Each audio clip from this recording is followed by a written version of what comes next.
Je m'appelle Octavio Pissarro, je suis créateur de mode, couturier, euh, d'origine chilienne. J'habite en France depuis presque 25 ans. Et mon parcours, j'ai fait mes études à la Chambre syndicale de la couture à Paris. J'étais nommé directeur artistique de la maison Jacques Fath pendant 5 ans. Après Jacques Fath, après cette expérience, j'ai passé à la maison Guy Laroche. Et de la maison Guy Laroche, j'ai fait de freelance aux États-Unis, en Europe. Et j'ai créé ma société au début avec des accessoires textiles. Et depuis 11 ans, 10 ans, on a créé la ligne prêt-à-porter de luxe Octavio Pissarro Paris. Pour ça, j'ai décidé au début de mixer mes racines latino-américaines avec mon savoir-faire et mon parcours parisien. C'était un mélange des savoir-faire ancestral des Andes, comme je commençais à travailler l'alpaga, comme personne travaillait cette matière avec des métiers à tisser.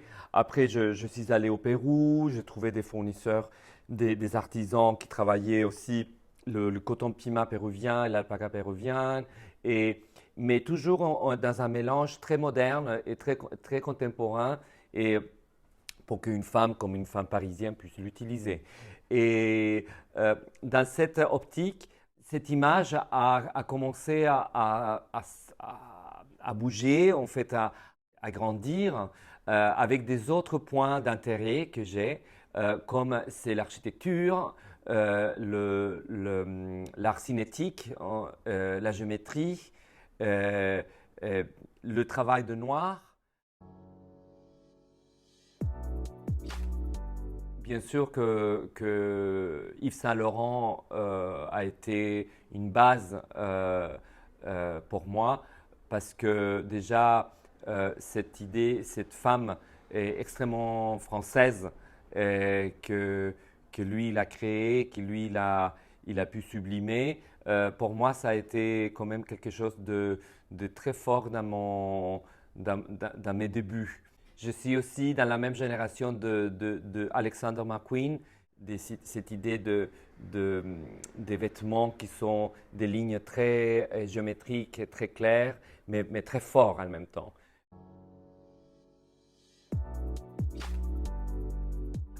Il y a eu une époque que je travaille beaucoup le noir et que je travaille le noir comme Soulages. Je ne veux pas me mettre à l'auteur de Soulages, de Pierre Soulages, mais de travailler le noir comme si c'était une couleur, de cette non-couleur, trouver toute cette différence par rapport à la lumière et texture et matériaux que des tissus qui donnaient différents noirs. Et ça a été très intéressant dans mon premier rapport quand j'ai commencé. Euh, mais en général, c'est la matière et après les croquis. Et c'est en même temps une suite de la dernière collection. J'essaye de que la collection d'avant soit en fait comme un livre. C'est les chapitres. Et c'est chaque chapitre qui raconte une histoire, mais c'est le même livre.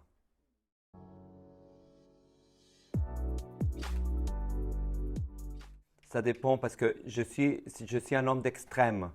Et j'aime beaucoup les tissus très fluides, mais en même temps, les tissus qui tiennent. J'aime pas les termes au milieu. Euh, pour ça, comme je vous dis, il y a la soie, il y a cette côté fluide de la mousseline, del satin, mais en même temps, il y a la maille. Mélangée aussi avec le cuir, je travaille beaucoup le cuir. On fait de belles pièces en cuir et je trouve que c'est très dans l'air du temps aussi.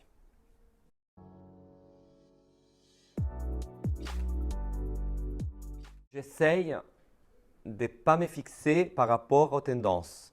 Parce que moi, je suis créateur. En général, les créateurs, on fait nous les tendances. On ne va pas avec les tendances.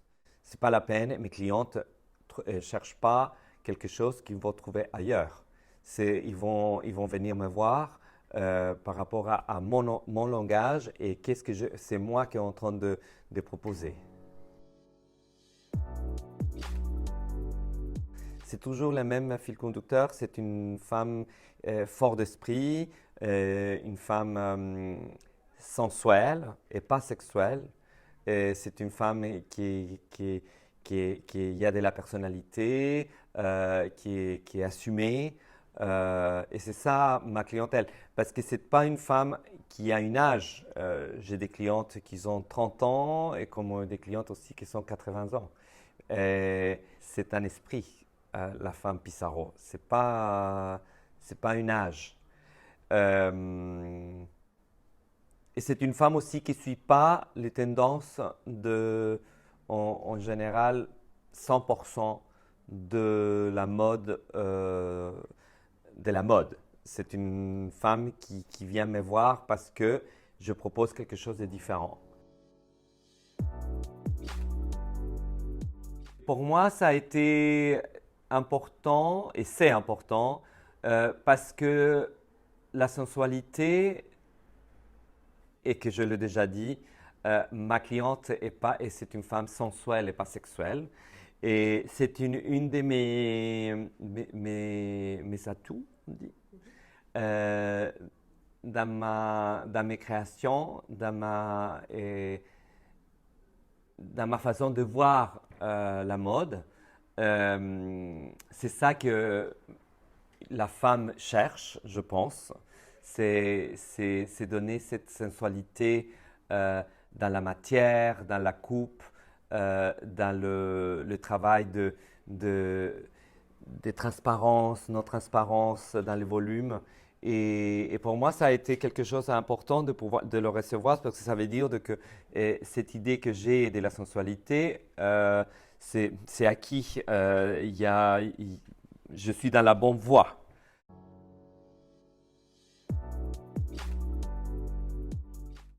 Cet mixage de gens, c'est très enrichissant.